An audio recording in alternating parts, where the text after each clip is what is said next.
So yung mga katrops, ang ginagawa ko nga pala ngayon is Montero. So ayan, nagtatapkot na tayo na ito mga katrops. Dalawang panel to ang ginagawa ko, isang pinto at bumper. Pero yung bumper is kalahati lang naman, hindi siya bubuin. At ayan, panlimang patong ko na to mga katrops. Ang balo ko kasi dito sa tapkot is 6 na patong para mas makapal, mas maganda para sa akin yan mga katrops. Ewan ko lang din sa ibang pinto. Kasi kaya ako kinakapalan yan is pag binaping pa, pag niliya. So minsan kasi pag manipis lang yung top coat, halimbawa nagtatlo ka lang na patong, 4, so liliyahin mo pa yan, maghabol ka ng balatsuwa.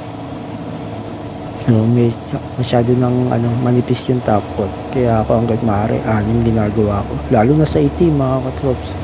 Medyo kinakapalan ko talaga yan hanggat maaari para mayroon pa sin labasan at magre-retoke ka, lalo na sa ansal, no? Kasi ang retoke niya minsan kumukulo, yun ang problema dyan eh. Kaya hanggat maaari isang gawaan na lang. So pero okay na yan, goods na yan mga katrops. So medyo makintab na siya, hindi ko lang siya gaano mapuruan kasi baka bumaksak yung pagka metallic niya, no? Lalo pag malagnaw yung top coat. Minsan kasi napupuwersa, bumabaksak yung pagka metallic kasi metallic to eh. Kaya inuunti ko yan. Bawat buga ko ng isa, medyo nagpapahinga ako ng konti, ng ilang minuto bago ako bumuga, para makadapa na yung unang buga bago ko patungan. Maganda sana kasing pumuro kung may oven.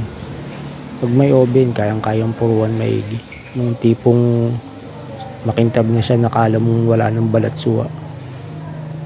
Pero pag gantong walang oven, medyo mahirap-hirap pumuro eh. Pero goods na yan mga katrops, no? Kasi pag liliyahin pa naman yan, tanggalin pa balatsuwa niya tapos buffing, kaya goods na yan.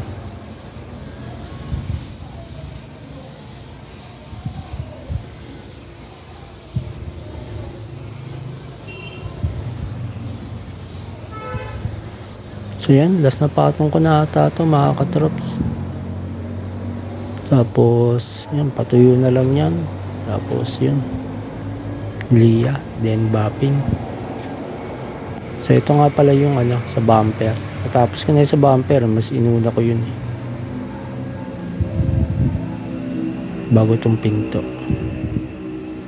So yun, ito na yung sa bumper. Ayan, goods na yan mga katrops. So ito puro gas to mga katrops, may lubog din.